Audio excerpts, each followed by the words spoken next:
In the last lesson, we showed you how you can create a navigation bar fully styled using the Bootstrap classes.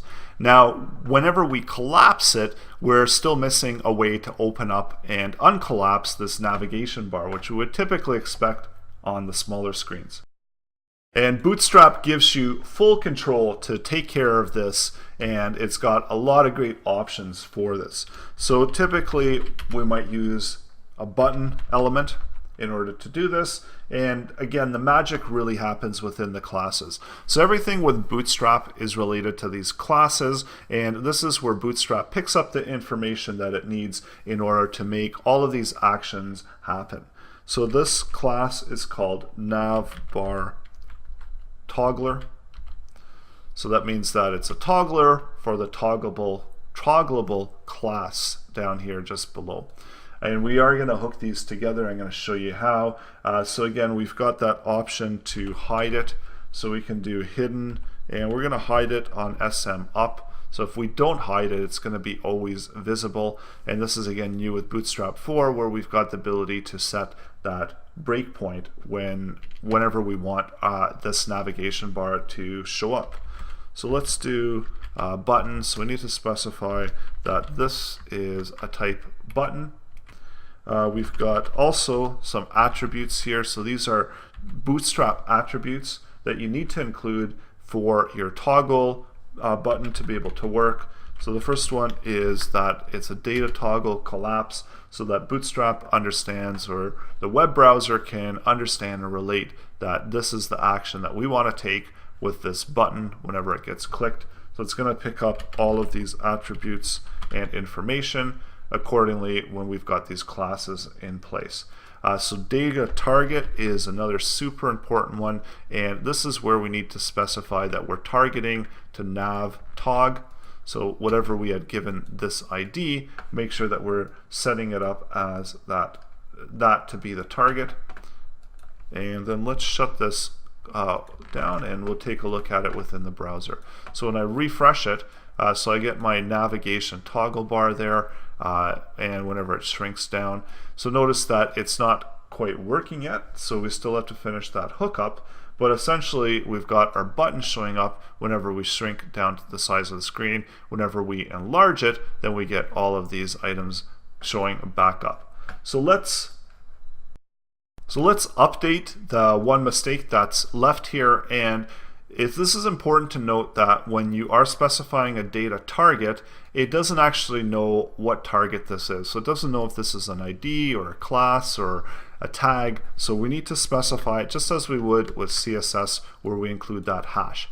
And this is something that is going to be used over and over within Bootstrap, and a lot of times people leave these out, so it is important to include that hash in order for Bootstrap to be able to identify this as a button. So now when we click it, everything's working and working properly. So I did want to highlight that we need to make sure the data target relates to the element that we have here, and in this case we're using ID to identify it, so make sure that everything hooks up properly. So just as a quick overview, what we've done here, this is essentially the nav element, the navbar element. So in order to use a nav bar, we need to specify that this is a nav bar. This stuff over here, this is just for coloring. So even if I was to remove that, we still get all of the same functionality, but of course we can't see our button there because we haven't specified any colors. So this is something to keep in mind, and we don't have to include this background color.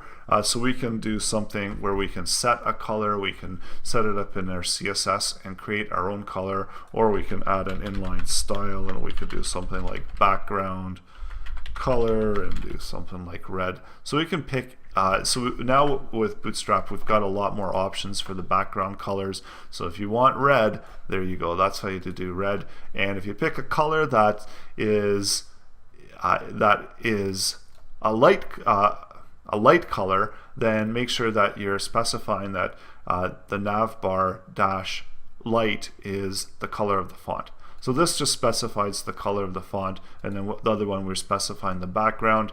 The stuff over here, so this button is linking to this element over here, and what we're doing is make sure that you include these two attributes. The first one indicates what this button class is all about. It's a collapse button, and where our target of this collapse. So linking it over to this ID. Over here, we're specifying that this is a navbar toggler, and we don't have to hide it going up, but it's always a good idea because then it just doesn't look right if we don't hide it. So that's the reasoning for hiding it.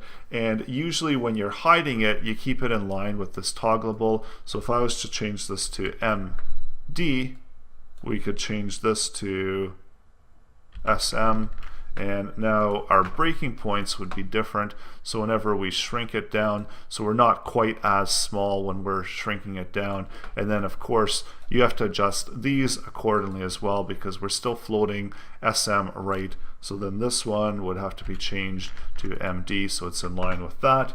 Going back over here, refreshing it, and now we see everything is aligned properly again. So with Bootstrap 4, they gave us more control with the breaking points, but it's also quite a bit more here with getting everything to work in line. So a lot of times it's just some small adjustments that you need to do. Then over here with the unordered list, this is where we have our actual links within the navbar. So we've got nav, and we saw how without the navbar nav that they're not floating over to the right hand, or they're not in line. So we need to include that to make sure that it's a horizontal navigation bar, and then we also float it over to the right. So we saw that we can position it to where we want it to be. Make sure that our list items include nav item, and of course we need to include the nav link in order for Bootstrap to be able to understand that this is the styling that it's expecting, that every one of these list items, if it has a link, it should be indicated that these are the links. So now that we've gotten one of the more complex parts of the website set up and running, now the rest of it is just designing it the way that we want. So next lesson, we're going to design some of the website content.